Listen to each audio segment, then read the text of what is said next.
देखिए आज आप लोग को केमिस्ट्री में पदार्थों का प्रकृति बताएंगे। तो ध्यान दीजिएगा कि पदार्थों का प्रकृति क्या है।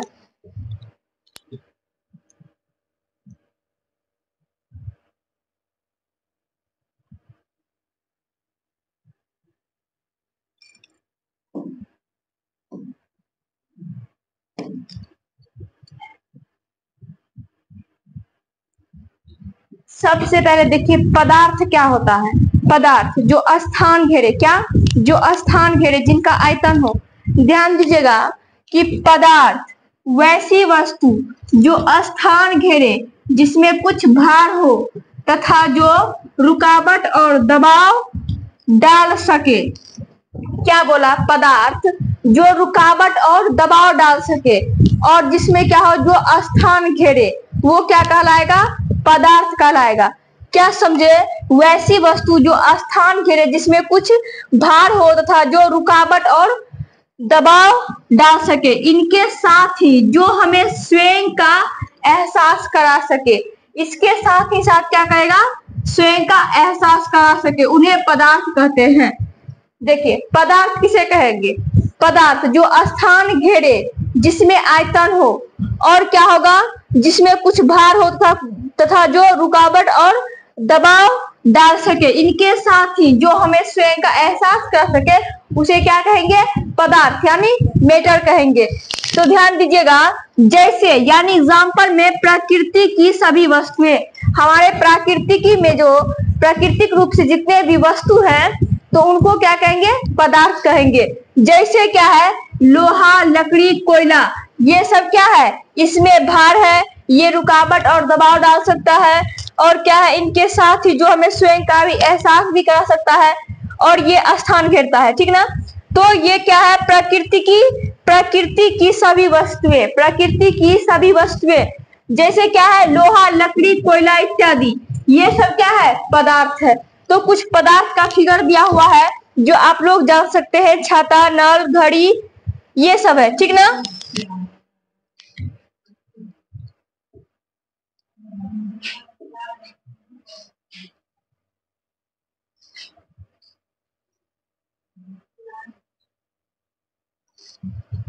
ये सब क्या है? ये सब पदार्थ है। क्या है? पदार्थ है। ये सारा चीज क्या है? पदार्थ है, जो कुछ स्थान घेरे हुए हैं। नेक्स्ट देखिए क्या है?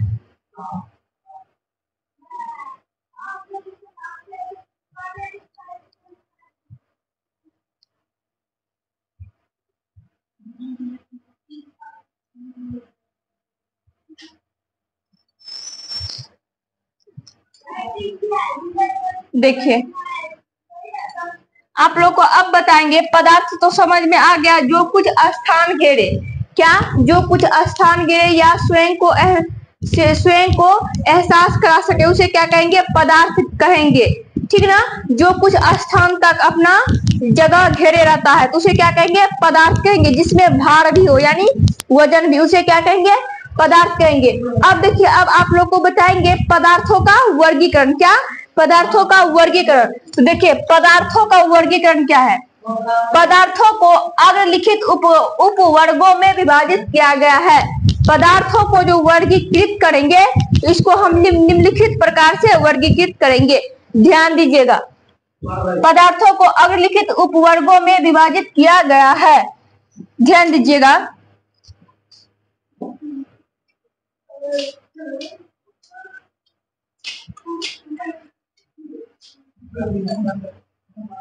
ध्यान दीजिए कि पदार्थ, क्या? पदार्थ यानी मैटर। सबसे पहले क्या बताया कि पदार्थ क्या होगा? सिंपली सी बात है कि पदार्थ जो स्थान घेरेगा, जिसमें भार होगा, वो क्या कहलाएगा? पदार्थ कहलाएगा। अब देखिए पदार्थ को जो है कितने वर्गों में बांटा गया है। ध्यान दीजिएगा कि पदार्थ को जो है दो वर्गों में बांटा है, एक भौतिक वर्गीकरण और दूसरा रासायनिक वर्गीकरण। पदार्थ को कितने भाग में बांट दिया? भौतिक वर्गीकरण और रासायनिक वर्गीकरण। ध्यान दीजिएगा कि भौतिक वर्गीकरण को भी अब तीन भाग में बांट दिया, ठोस, द्रव और गैस। क्या? ठोस, द्रव और गैस। भौतिक वर्गीकरण में कौन कौन है? ठोस, द्रव और गैस। देखिए रासायनिक अभिक्रिया को भी क्या किया है? दो पार्ट में बांट दिया है। शुद्ध पदार्थ और मिश्रण। क्या? शुद्ध पदार्थ और मिश्रण। ध्यान दीजिएगा कि पदार्थ को दो वर्गों में बांटा। कितने वर्गों में? दो वर्गों में। एक भौतिक वर्गीकरण, दूसरा रासायनिक वर्गीकरण। तो भौतिक वर्गीकरण को तीन वर्ग में बांटा, ठोस, द्रव और गैस। और इसमें देखिए रासायनिक वर्गीकरण को दो वर्ग में बांटा, शुद्ध पदार्थ और मिश्रण। क्या सुने? शुद्ध पदार्थ और मिश्रण। आगे देखिए क्या हुआ। अब देखिए शुद्ध पदार्थ, क्या? शुद्ध पदार्थ को भी दो वर्ग में बांटा गया है। एक क्या है? तत्व, और दूसरा क्या है? यौगिक। क्या? शुद्ध पदार्थ। जैसे देखिए पदार्थ को दो वर्ग में बांटा, भौतिक और रासायनिक। रासायनिक को फिर दो वर्ग में बांटा, शुद्ध पदार्थ और मिश्रण। अब शुद्ध पदार्थ को भी दो वर्ग में बांटा, एक तत्व और दूसरा यौगिक। और देखिए मिश्रण को भी दो वर्ग में बांटा। मतलब मिश्रण कितने प्रकार के होंगे? तो मिश्रण को भी दो प्रकार, एक हो गया समांग और दूसरा हो गया विषमांग। क्या समझे आप लोग? रासायनिक को दो वर्ग में, शुद्ध पदार्थ और मिश्रण, फिर शुद्ध पदार्थ को दो में, तत्व और यौगिक, मिश्रण को फिर समांग और विषमांग में। नेक्स्ट देखिए तत्व। देखिए तत्व को भी दो भाग में बांट दिया। तत्व को कितने भाग में? दो भाग में। एक कर दिया धातु और दूसरा कर दिया अधातु। क्या कर दिया? धातु और अधातु। और यौगिक को देखिए, यौगिक में भी क्या कर दिया? एक कर दिया कार्बनिक और दूसरा कर दिया अकार्बनिक। कहने का मतलब यह है कि इसमें जो रासायनिक वर्गीकरण है, क्या? रासायनिक वर्गीकरण। तो मान लीजिए कि रासायनिक वर्गीकरण ये हो गए दादाजी, ठीक ना? इनके दो बेटे हो गए, ठीक। ये एक हो गया शुद्ध पदार्थ, दूसरा हो गया मिश्रण। ये दो बेटे, अब दो बेटे, फर्स्ट बेटे का दो बेटे हो गया, यानी इनके पोते हो गए, ठीक। ठीक उसी प्रकार मिश्रण को भी क्या हो गए? दो बेटे। तो ये यहीं तक रुक गया, ठीक ना? ये दो बेटे को फिर से क्या हो गया? दो दो, एक एक, दो बेटे, दो बेटे। ध्यान दीजिएगा कि क्या बोले? रासायनिक वर्गीकरण का दो है। इसको क्या किया? रासायनिक को दो वर्ग में बांट दिया, शुद्ध पदार्थ और मिश्रण में। फिर शुद्ध पदार्थ में दो को बांट दिया, तत्व और यौगिक को। ठीक उसी प्रकार मिश्रण को भी बांट दिया, समांग और विषमांग में। फिर तत्व को दो भाग, धातु और अधातु। ठीक उसी प्रकार यौगिक को भी दो भाग में, कार्बनिक और अकार्बनिक। आप लोग समझ गए होंगे। नेक्स्ट देखिए क्या है।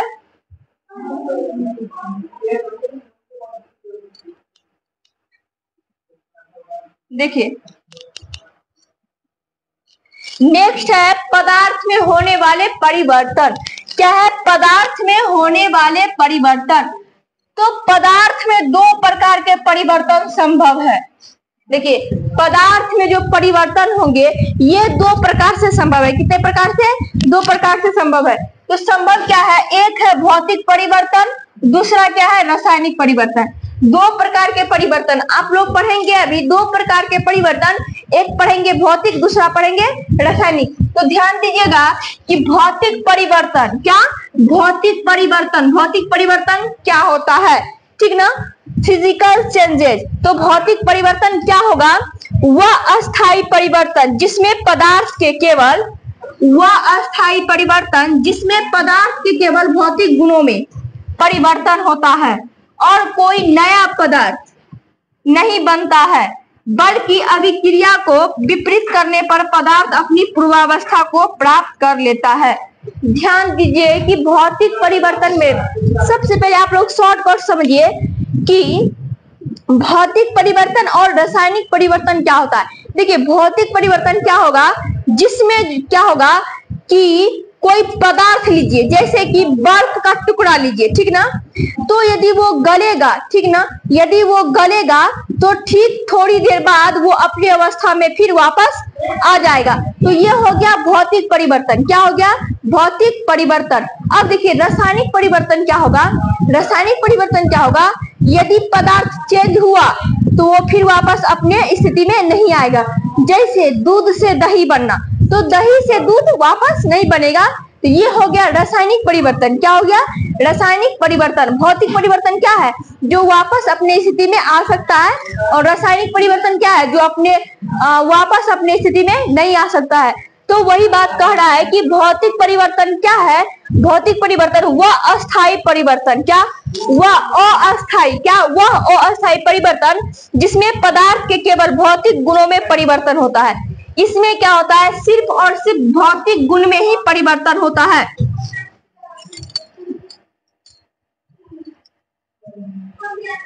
भौतिक गुणों में ही परिवर्तन होता है और कोई नया पदार्थ नहीं बनता है, कोई भी नया पदार्थ इसमें नहीं बनता है, बल्कि अभिक्रिया को विपरीत करने पर पदार्थ अपनी पूर्वावस्था को प्राप्त कर लेता है। जैसे पदार्थ को यदि अपना पूर्व अवस्था में लाएंगे तो वो आसानी से अपने पूर्वावस्था में आ सकते हैं। तो देखिए, भौतिक परिवर्तन कहलाता है जो अपनी अवस्था में ठीक उसी प्रकार जिस प्रकार पहले थे यदि अपनी अवस्था में पुनः आ जाए तो उसे क्या कहेंगे, भौतिक परिवर्तन। जैसे देखिए ठोस मोम, मोम क्या समझे, मोम, ठोस मोम का पिघलना, यदि ठोस मोम को पिघलाएंगे तो वो पिघल जाएगा, ठीक ना। नेक्स्ट क्या है, बर्फ का पिघलना, ये बर्फ क्या होगा, पिघल जाएगा, फिर वापस अपनी जगह पे आ जाएगा, मतलब अपने स्थिति में आ जाएगा। और मोम का भी पिघलना आ जाएगा, लेकिन मोमबत्ती नहीं आएगा। ध्यान दीजिएगा, तो मोमबत्ती का जलना क्या हो जाएगा, रासायनिक परिवर्तन, लेकिन सिर्फ ठोस मोम का पिघलना ये क्या हो जाएगा, भौतिक परिवर्तन, ठीक ना। आप लोग समझ गए होंगे। देखिए इसमें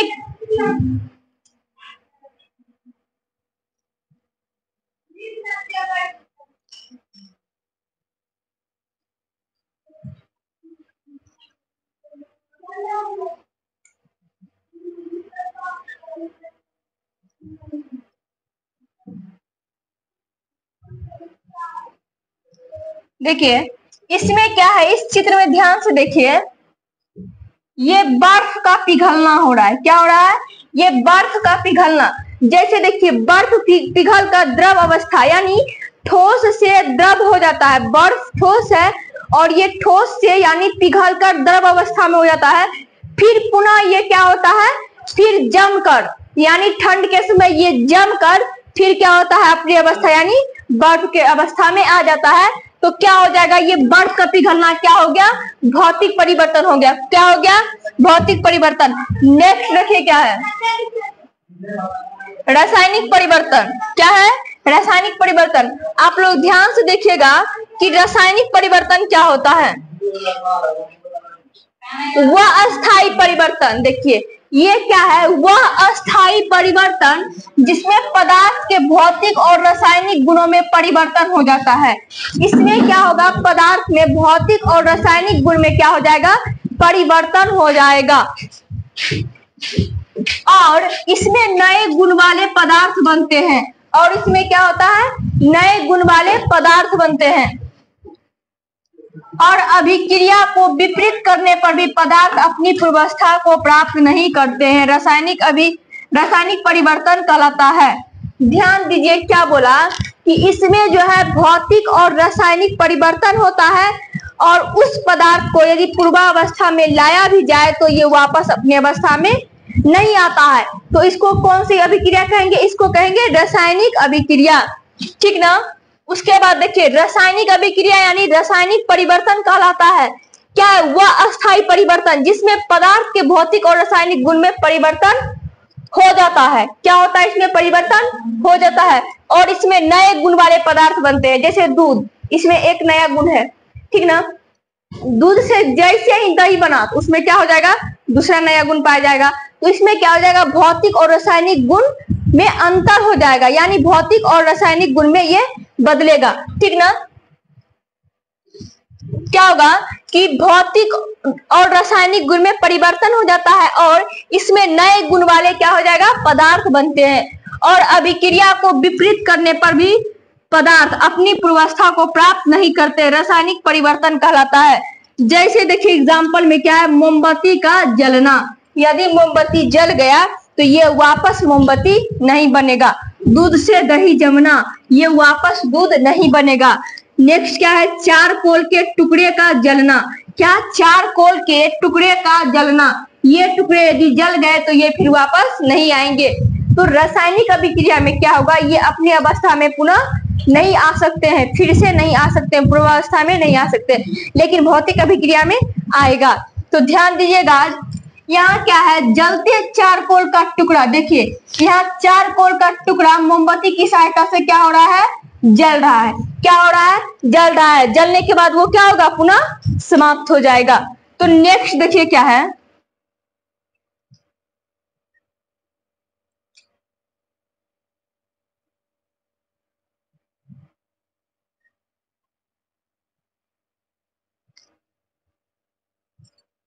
नेक्स्ट है पदार्थ के विभिन्न प्रकार।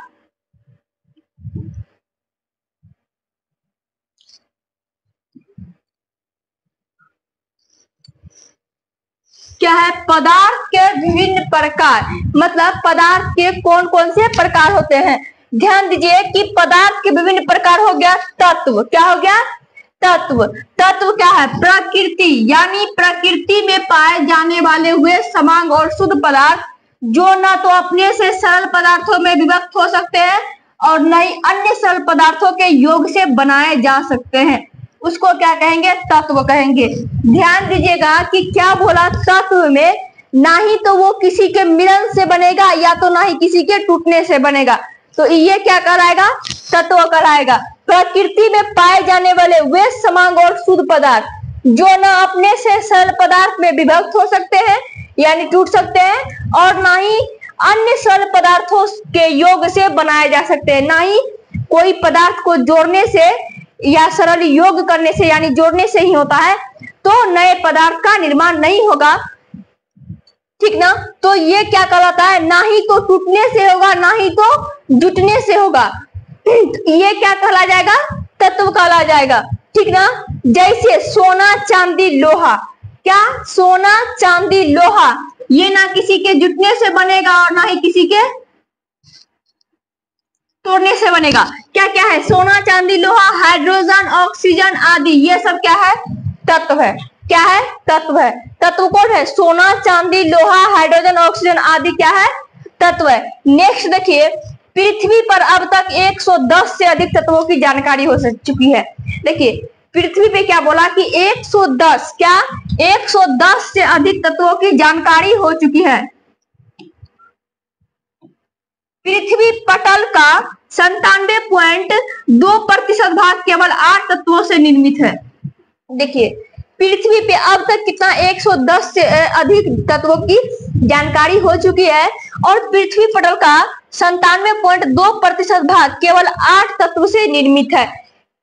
इतना कितना, 97.2% भाग केवल 8 तत्वों से, इतना जो है 97.2%, ये केवल 8 तत्वों से ही निर्मित है, जबकि इसके निर्माण में अन्य तत्वों का सहयोग, देखिए इन तत्वों के निर्माण में, जबकि इसके निर्माण में अन्य तत्वों का सहयोग केवल 2.8% है। पृथ्वी पर सर्वाधिक मात्रा में पाया जाने वाला ऑक्सीजन है। सबसे अधिक मात्रा में पृथ्वी पे कौन पाया जाता है, ऑक्सीजन पाया जाता है। आप लोग समझ गए होंगे। नेक्स्ट देखिए क्या है, पृथ्वी पर पाए जाने वाले प्रमुख तत्वों का प्रतिशत। हमारे पृथ्वी पर जो तत्व पाया जाता है उसका कितना कितना प्रतिशत तत्व हमारे पृथ्वी पे पाया जाता है। ध्यान दीजिएगा थोड़ा सा, देखिए पृथ्वी पर पाए जाने वाले प्रमुख तत्व, यानी हमारे पृथ्वी पे जो प्रमुख तत्व है उसका कितना कितना प्रतिशत यहाँ पे उपस्थित है। तो तत्व का नाम है ये, और ये प्रतिशत भाग देखिए, ऑक्सीजन, क्या, ऑक्सीजन हमारी पृथ्वी पे 49.9% है। कितना है, 49.9 है। नेक्स्ट देखिए सिलिकॉन, क्या, सिलिकॉन ये क्या है, 26.10। लोहा कितना है, लोहा है 4.1। मैग्नीशियम क्या है, 2.1। सोडियम कितना है, 2.3। कैल्शियम 3.2। एल्युमिनियम 7.3। पोटेशियम क्या है, 2.3। अन्य धातु, क्या, अन्य तत्व, या तो ये कितना हो जाएगा, 2.8। इसमें धातु और धातु है, ठीक ना, ये तत्व का क्या है, तत्व का नाम है, तो अन्य क्या हो जाएगा, 2.8 हो जाएगा। नेक्स्ट देखिए क्या है, तत्व के प्रकार, क्या, तत्व के प्रकार।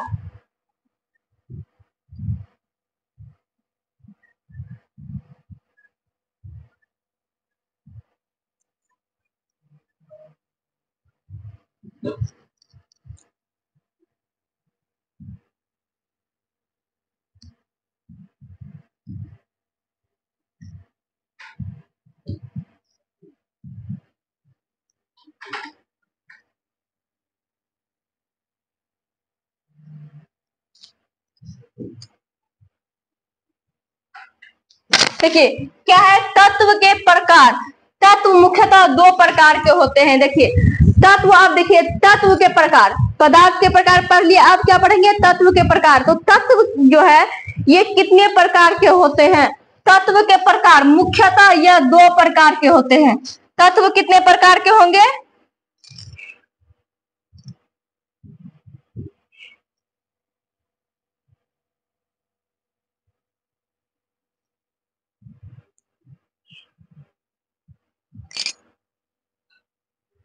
तत्व मुख्यतः दो प्रकार के होते हैं।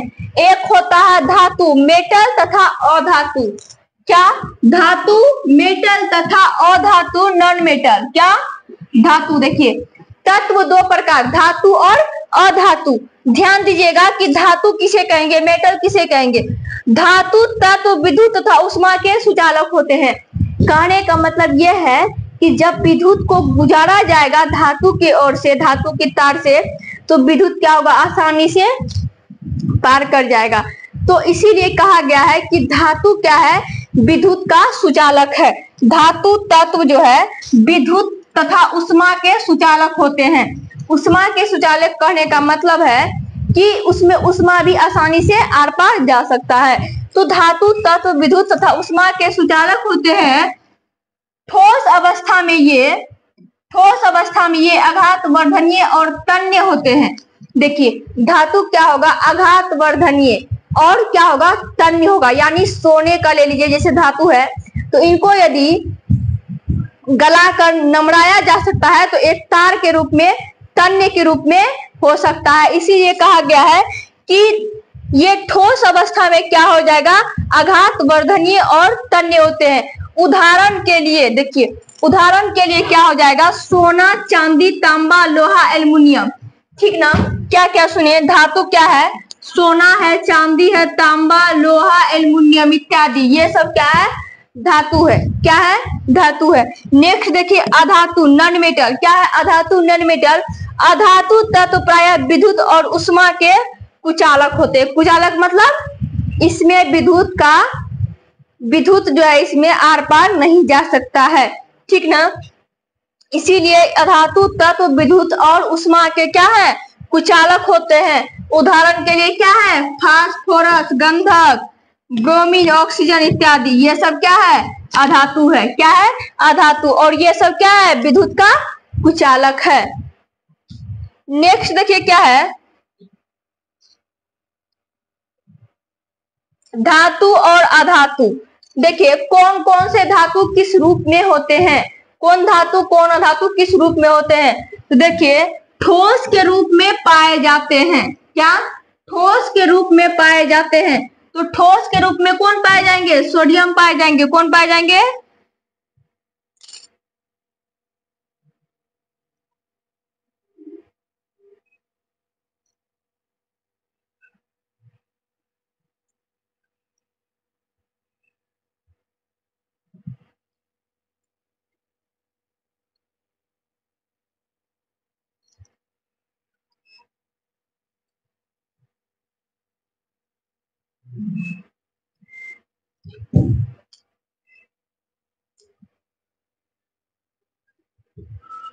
देखिए ठोस के रूप में पाए जाते हैं।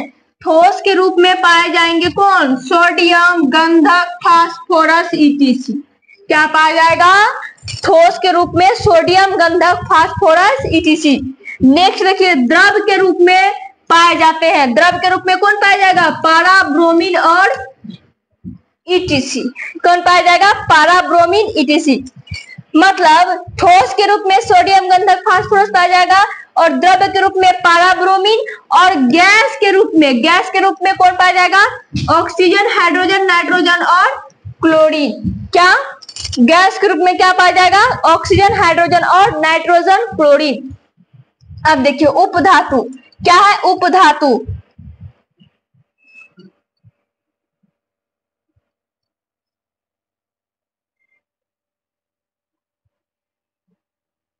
देखिए उपधातु में क्या है, वैसे तत्व जिसमें धातु, देखिए धातु अलग था, अधातु अलग था। अब देखिए उपधातु, उपधातु में क्या होगा, धातु और अधातु दोनों आएगा। वैसे तत्व जिनमें धातु और अधातु दोनों के गुण पाए जाते हैं, वैसे तत्व जिसमें धातु और अधातु दोनों के गुण पाए जाते हैं उसे क्या कहेंगे, उपधातु। क्या कहेंगे, उपधातु। तो देखिए उपधातु कौन होगा, जिसमें धातु और धातु दोनों का गुण पाया जाएगा।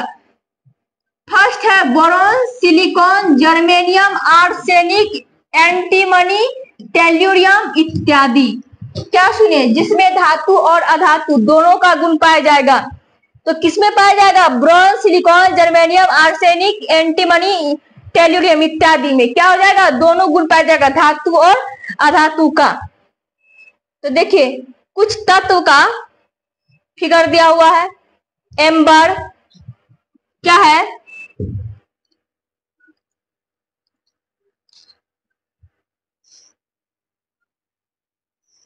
क्या है, एम्बर, कैल्साइट, सिनेबार, कोयला, ठीक ना।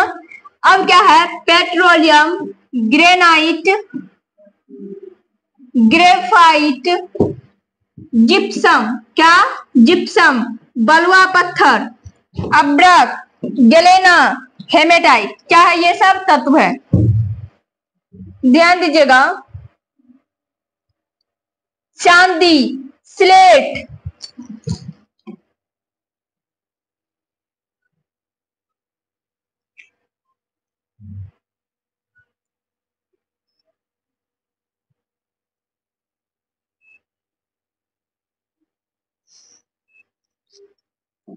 चांदी, स्लेट, टीन का अयस्क, पुखराज, सल्फर, मैग्नीज का अयस्क, क्वार्टज, यूरेनियम, सोना, चूना पत्थर। भूप्रपटी, भूप्रपटी में पाए जाने वाले कुछ धात्विक और अधात्विक पदार्थ। इसमें कुछ धातु है और कुछ अधातु है। आप लोग देख लिए हैं, ठीक ना, आप लोग समझ रहे होंगे। नेक्स्ट देखिए क्या है, यौगिक। क्या है, यौगिक। तो देखिए यौगिक किसे कहेंगे, वे शुद्ध पदार्थ, क्या, वे शुद्ध पदार्थ, वे शुद्ध पदार्थ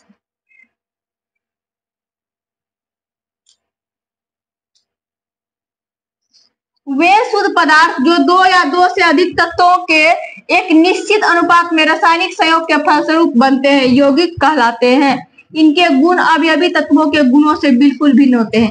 क्या बोला कि दो या दो से अधिक तत्वों के, क्या, दो या दो से अधिक तत्वों का जब मिश्रण किया जाएगा तो क्या बन जाएगा, यौगिक कहलाएगा। वे शुद्ध पदार्थ जो दो या दो से अधिक तत्वों के एक निश्चित अनुपात में रासायनिक संयोग के फलस्वरूप बनते हैं, यौगिक कहलाते हैं। इनके गुण अवयवी गुणों, अवयवी तत्वों के गुणों से बिल्कुल भिन्न होते हैं। नेक्स्ट देखिए क्या है, यौगिकों के उपयुक्त यानी यौगिकों के उपयुक्त रासायनिक विधियों से सरल पदार्थों में अपघटित भी किए जा सकते हैं। देखिए यौगिक जो बना दो या दो से अधिक से, तो उसे क्या करेगा, यौगिक को उपयुक्त रासायनिक विधि यानी कुछ रासायनिक केमिकल विधियों द्वारा भी क्या किया जाएगा, सरल पदार्थों में अपघटित भी किए जा सकते हैं, ठीक है। जैसे जल तथा कार्बन डाइऑक्साइड यौगिक है। देखिए जल तथा कार्बन डाइऑक्साइड को मिला दिया तो ये क्या हो गया, यौगिक। जल तथा कार्बन डाइऑक्साइड क्या हो गया, यौगिक। तो ध्यान दीजिएगा कि जल में विद्युत, क्या, जल में विद्युत प्रवाहित करने से उसका अपघटन हो जाता है।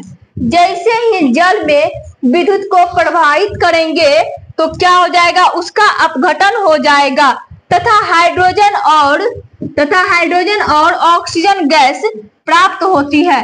उससे तब क्या हो जाएगा, हाइड्रोजन और ऑक्सीजन गैस प्राप्त होगा। चूंकि ये जल हाइड्रोजन तथा ऑक्सीजन के सहयोग से बना है।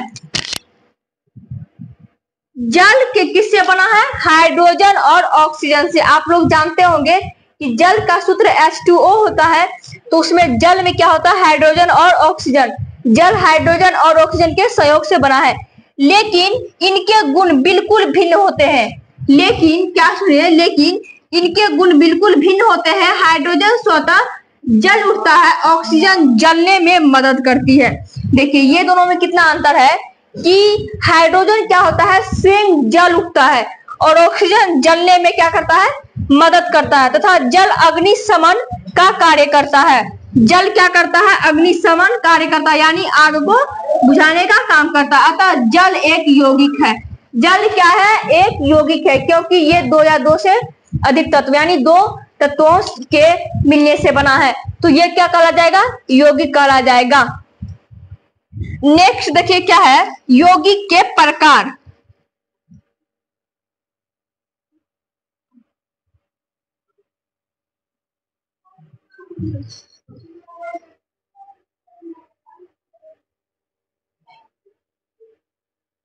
देखिए यौगिक के प्रकार।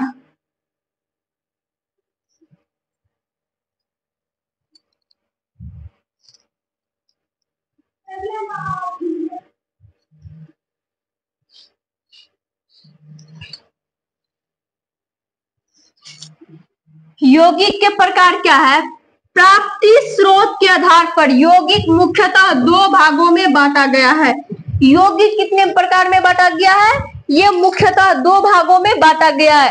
फर्स्ट क्या है, कार्बनिक यौगिक और दूसरा क्या है, अकार्बनिक यौगिक। फर्स्ट क्या सुने, कार्बनिक, और दूसरा क्या सुने, अकार्बनिक। तो ध्यान दीजिएगा कि कार्बनिक ऑर्गेनिक कंपाउंड्स किसे कहेंगे, जंतु तथा वनस्पति स्रोतों से प्राप्त यौगिक।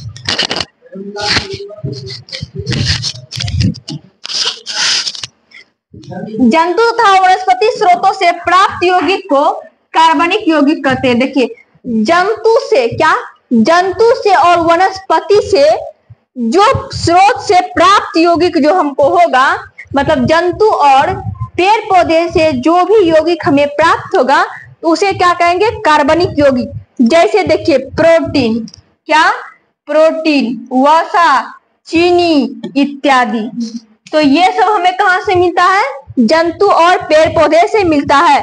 तो इसमें क्या हो जाएगा, कार्बनिक यौगिक, यानी इसमें कार्बन होगा। तो आगे देखिए क्या है, आधुनिक विचारधारा के अनुसार वैसे यौगिक। देखिए आधुनिक विचार क्या कर रहा है, आधुनिक विचारधारा के अनुसार वैसे यौगिक जिनमें कार्बन, यानी कार्बन में हो गया carbon dioxide, carbon monoxide, carbonate और बाइकार्बोनेट आदि को छोड़कर, क्या सुने, आधुनिक विचारधारा के अनुसार वैसा यौगिक होगा कार्बनिक जिनमें कार्बन यानी carbon dioxide, carbon monoxide, carbonate और बाइकार्बोनेट आदि को छोड़ दिया जाए, उपस्थित रहता है। यानी आधुनिक विचारधारा के अनुसार वैसे यौगिक जिनमें कार्बन उपस्थित रहता है, क्या रहता है, कार्बन उपस्थित रहता है, उन्हें क्या कहेंगे, कार्बनिक यौगिक कहेंगे। क्या कहेंगे, कार्बनिक। जिसमें कार्बनिक उपस्थित होगा कार्बन, उसे क्या कहेंगे, कार्बनिक यौगिक कहेंगे। ध्यान दीजिएगा कि नेक्स्ट क्या है,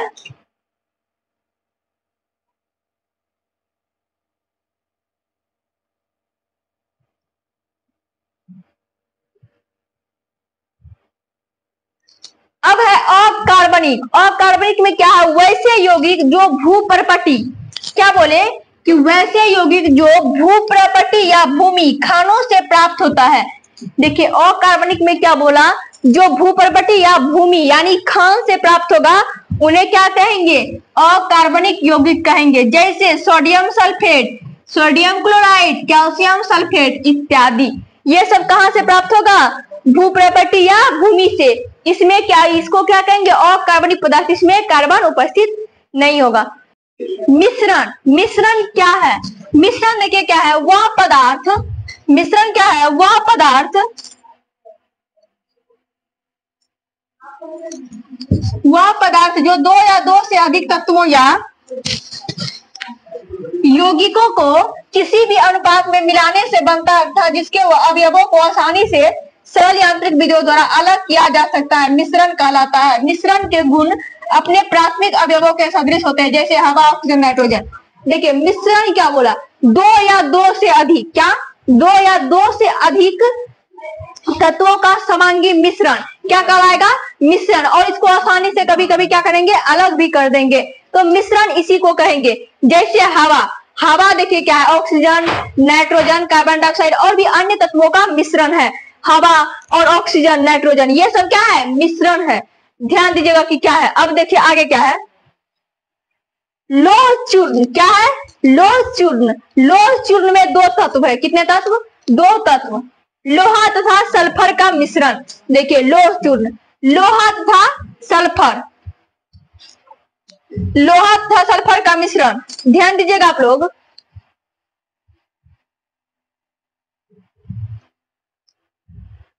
मिश्रण का एग्जाम्पल है कि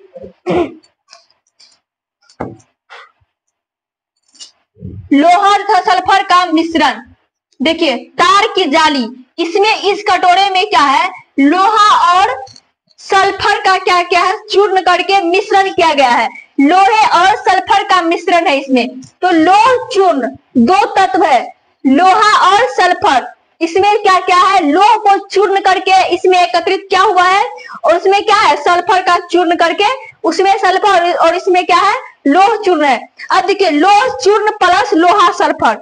देखिए लौह चूर्ण को क्या किया, सल्फर में मिक्स कर दिया, तो यौगिक क्या बना, आयरन सल्फाइड। क्या बन गया, आयरन सल्फाइड। यानी लोहा को आयरन कहते हैं, इसीलिए जो इसमें क्या बोल दिया, आयरन सल्फाइड। सल्फर हो गया सल्फाइड, ठीक ना।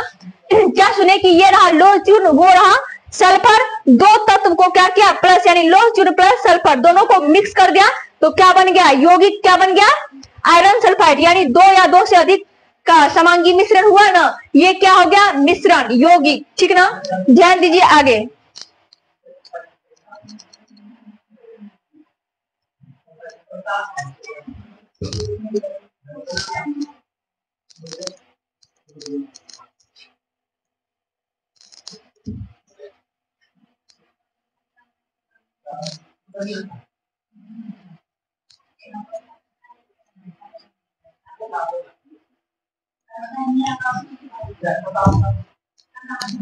देखिए एवं कार्बन डाइऑक्साइड सहित अन्य संघटकों का मिश्रण है जिसमें उनके गुण मौजूद है। कहने का आशय यह है कि हवा अपने प्राथमिक अवयवों के सदृश ही होते हैं। जैसे हवा जो है ये ऑक्सीजन, नाइट्रोजन, क्या ऑक्सीजन, नाइट्रोजन एवं कार्बन डाइऑक्साइड सहित अन्य संघटक, यानी ऑक्सीजन में क्या होता है, सॉरी हवा में क्या होता है, ऑक्सीजन, नाइट्रोजन और कार्बन डाइऑक्साइड के साथ ही साथ अन्य अपघटक यानी संघटक का मिश्रण होता है जिसमें उनके गुण मौजूद होते हैं, ठीक ना। अब देखिए मिश्रण के प्रकार क्या है, मिश्रण के प्रकार।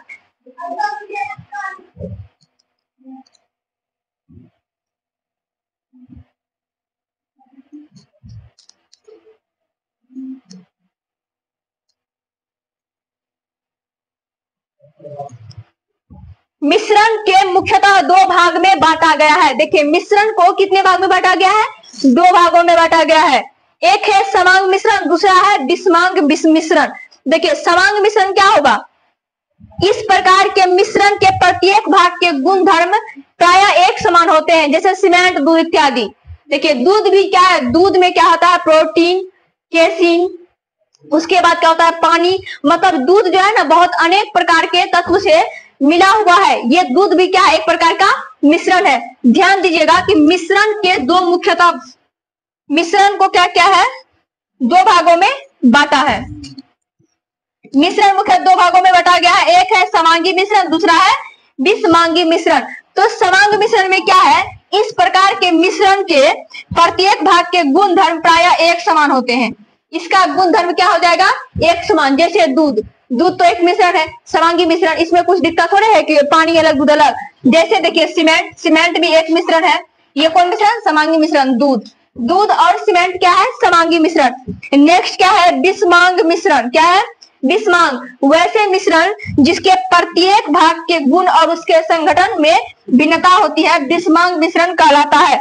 जैसे देखिए बारूद, धुआं इत्यादि, ये सब क्या है, विषमांगी मिश्रण है। क्या है, विषमांगी। इसका क्या है, प्रत्येक भाग का जो है गुण और उसके संगठन में क्या हो जाएगा, भिन्नता, यानी अलग हो जाएगा। इसका एग्जाम्पल क्या है, बारूद और धुआं। तो विषमांगी क्या होगा, बारूद और धुआं, और समांगी क्या होगा, दूध और सीमेंट।